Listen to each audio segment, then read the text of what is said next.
Ancrage théorique autour de la notion de territoire. Qu'entendez-vous par territoire? Pour moi, c'est une question très latine que l'on retrouve dans les sciences sociales, géographie, économie spatiale plutôt, depuis pas mal d'années. Mais le problème pour les autres disciplines est que le territoire, c'est un territoire avant tout juridique, institutionnel. Et c'est ce qu'on retrouve dans la plupart des manuels. Et lorsqu'on débat et discute avec des personnes d'autres domaines, juridiques et autres, le territoire, ce sont les frontières, ce sont des ensembles délimités et définis. Deuxième point, c'est que dans ce débat, beaucoup de pays ne peuvent les aborder pour des raisons fort simples, des raisons linguistiques. Si vous regardez la littérature anglo-saxonne que je vais citer plusieurs fois, on parle de place, de topophilia, territory, ça ne dit pas grand-chose, ça ne veut pas... Alors, une fois ceci mis en lumière, puisqu'on parle en français ici, quel est le socle conceptuel et quelles sont les définitions? Pour moi, un territoire, c'est un ensemble de représentations, d'appartenance et de pratiques, qui m'amène à parler ensuite de bassins d'acteurs, de flux, d'actions qui se déroulent dans ce territoire.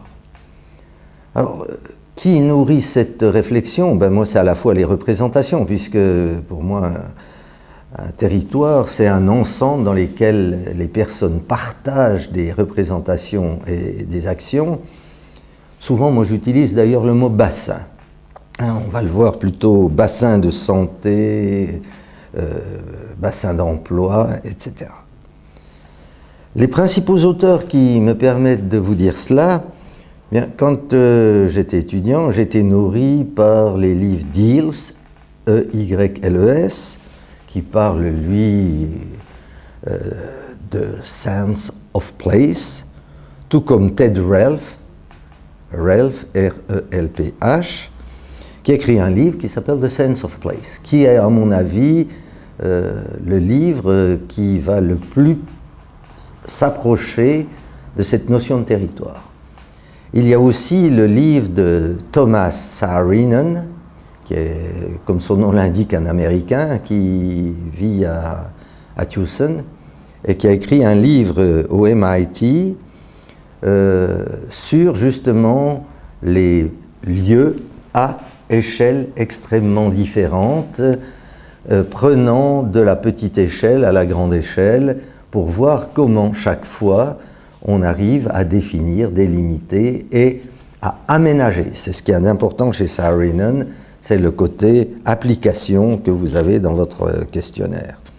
Alors en français, celui qui m'a le plus marqué, c'est Abraham Moll, M-O-L-E-S, qui est un psychosociologue, décédé malheureusement, mais avec qui j'ai eu le plaisir de travailler plusieurs fois.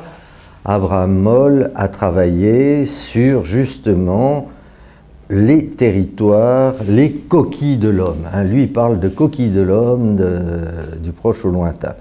Or, la référence, il a eu la gentillesse, juste avant son décès, c'est son dernier article, une sorte de synthèse de ce qu'il a fait, de présenter un texte d'une 25 pages dans l'encyclopédie de géographie qui a été éditée en 94 ou 95 pour le festival de géographie. Et il y a un texte d'Abraham Moll qui est vraiment, pour moi, le fond de la pensée, ces coquilles qui vont au-delà des coquilles de la peau et qui vont aux coquilles de l'appartement, puis du quartier, puis pour aller jusqu'à la région. Alors je crois que quand on travaille sur les questions de territoire et les recherches appliquées, les psychologues nous ont apporté beaucoup de choses, même si certaines échelles ne correspondent pas échelles des géographes. Alors, à partir de là, les axes d'analyse sur la question de territoire, bien, je crois que le cas français est un cas assez particulier, parce que le mot territoire est devenu à la mode.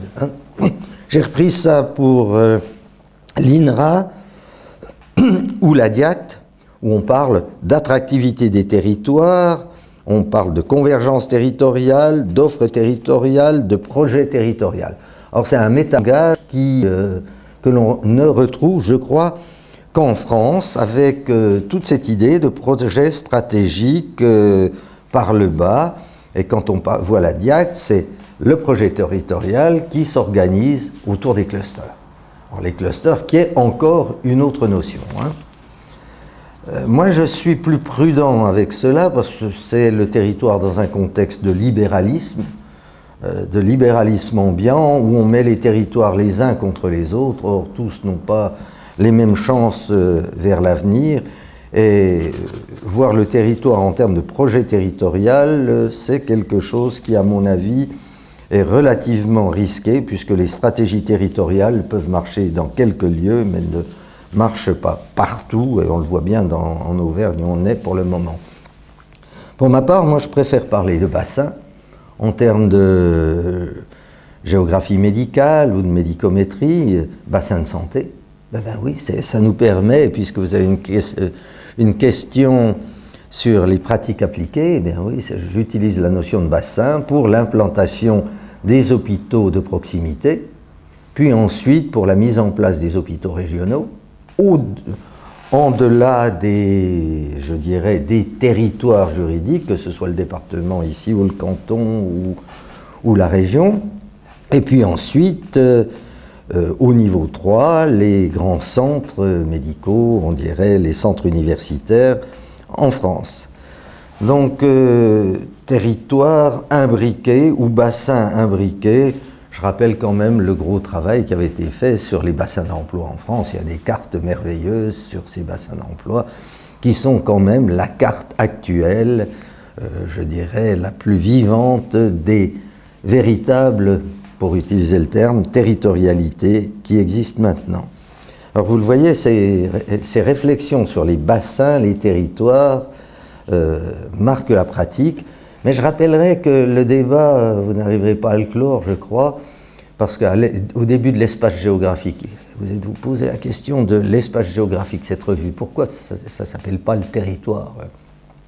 Il y a espace, qui est un lieu, et on l'a vu dans une encyclopédie d'analyse spatiale, l'espace c'est délimité, les mathématiciens savent très bien ce que c'est, à partir de là ils vont mettre des flux, mais en mettant ces flux dans ces limites de points, est-ce qu'on arrive au territoire? On peut le dire, est-ce qu'on arrive au bassin